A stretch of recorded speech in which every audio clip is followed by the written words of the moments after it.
अपने बयानों को लेकर अक्सर चर्चा में रहने वाले राजस्थान के पूर्व मुख्यमंत्री अशोक गहलोत ने एक बार फिर बड़ा दावा किया। उन्होंने कहा कि हमारी सरकार के दौरान बीजेपी वालों ने ही सरकार को गिराने का षड्यंत्र रचा था। मोदी सरकार में अमित शाह, धर्मेंद्र प्रधान और गजेंद्र सिंह शेखावत ने जनता की चुनी हुई सरकार को गिराने का प्रयास किया था, लेकिन देश के कई राज्यों की सरकारों को उन्होंने फेल कर दिया। एकमात्र राजस्थान की सरकार थी जिसे गिराने में वो फेल हो गए। हिमाचल प्रदेश की सुक्खू सरकार ने आज 1000 करोड़ रुपए तक के ऋण के लिए आवेदन दिया है, जबकि चालू वित्त वर्ष में वो पहले ही 3000 करोड़ रुपए का ऋण ले चुकी है। सरकार के पास ऋण लेने के अलावा कोई विकल्प नहीं है, क्योंकि राजस्व घाटा, अनुदान कम हो गया है और उसे कर्मचारियों के वेतन और पेंशन के लिए हर महीने 2800 करोड़ रुपए की आवश्यकता है।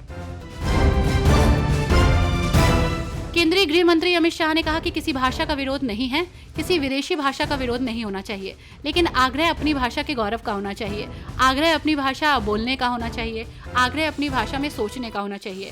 हमें गुलामी की मानसिकता से मुक्त होना चाहिए और जब तक व्यक्ति अपनी भाषा पर गर्व नहीं करेगा, अपनी भाषा में अपनी बात नहीं कहेगा, तब तक हम गुलामी की मानसिकता से मुक्त नहीं हो सकते। जगन्नाथ धाम दीघा के प्रसाद विवाद पर भाजपा नेता अग्निमित्र पॉल ने कहा, हमारे करों से लिए गए सरकारी धन का उपयोग करके वे दावा करते हैं कि उन्होंने एक मंदिर बनाया है। ये मंदिर नहीं है, लेकिन वे कहते हैं कि ये हिंदू वोट के लिए है। कोई भी सरकार मंदिर नहीं बना सकती। हमारे 100 करोड़ रुपए खर्च करके वे कहते हैं कि वे प्रसाद बांट रहे हैं। भगवान जगन्नाथ का प्रसाद ऐसा नहीं है। भगवान जगन्नाथ के प्रसाद में 56 भोग होते हैं और इसे महाप्रसाद कहा जाता है। हर दिन मंदिर में भोजन तैयार किया जाता है। कांग्रेस ने चुनाव आयोग को पत्र लिखकर लोकसभा में विपक्ष के नेता राहुल गांधी को लिखे पत्र के जवाब में महाराष्ट्र 2024 विधानसभा चुनाव के बारे में उनकी और कांग्रेस पार्टी द्वारा उठाए गए मुद्दों पर चर्चा करने की पेशकश की है। इस मामले पर कांग्रेस नेता पवन खेड़ा ने कहा, हम 2024 से कह रहे हैं कि हमें महाराष्ट्र लोकसभा चुनाव की डिजिटल मशीन पठनीय मतदाता सूची और महाराष्ट्र विधानसभा चुनाव की डिजिटल मशीन पठनीय मतदाता सूची दोनों चाहिए। इन दोनों चुनावों के बीच 5 महीने का अंतराल था। इन 5 महीनों में 40 लाख नए वोट जुड़े हैं, इसलिए पहले हमें डिजिटल मशीन पठनीय मतदाता सूची दें। मध्य प्रदेश का सियासी पारा इन दिनों हाई चल रहा है। आपको बता दें कि पूर्व मुख्यमंत्री और कांग्रेस नेता दिग्विजय सिंह को मानहानि के एक मामले में नोटिस जारी किया गया है। कोर्ट ने उन्हें 21 जुलाई को पेश होकर अपना बयान दर्ज करने का निर्देश दिया है। ये नोटिस पनागर विधानसभा क्षेत्र से बीजेपी विधायक सुशील इंदु तिवारी द्वारा दायर परिवाद के आधार पर जारी किया गया है। पूर्व प्रधानमंत्री इंदिरा गांधी की तुलना हिटलर से करने वाले सोशल मीडिया पोस्ट के बाद कर्नाटक बीजेपी के खिलाफ हाई ग्राउंड पुलिस स्टेशन में एफआईआर दर्ज की गई।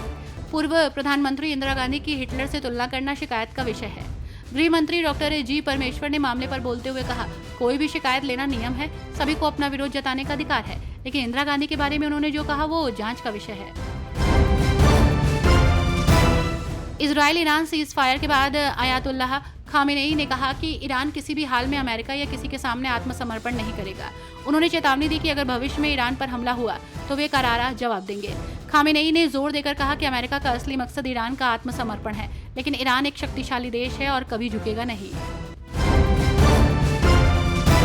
बंगाल में विपक्षी दलों द्वारा की जा रही धार्मिक रणनीति और राजनीति को लेकर नेताओं की लगातार प्रतिक्रिया आ रही है। इस बीच कांग्रेस नेता शमा मोहम्मद ने तीखी प्रतिक्रिया दी है। उन्होंने कहा कि धार्मिक कट्टरता फैलाने वाले नेताओं के नाम पर बंगाल की राजनीति करना बेकार है, क्योंकि बंगाल के लोग पढ़े लिखे और समझदार हैं। मुख्यमंत्री ममता बनर्जी ने चुनाव आयोग पर बिहार सहित 6 राज्यों में मतदाता सूची के विशेष पुनरीक्षण के बहाने पूरे देश में एनआरसी जैसी प्रक्रिया लागू करने की तैयारी का आरोप लगाया। उन्होंने कहा कि माता पिता की जन्म प्रमाण पत्र मांगने से गरीब और श्रमिक मतदाता सूची से बाहर हो जाएंगे, जो लोकतंत्र के लिए खतरनाक है।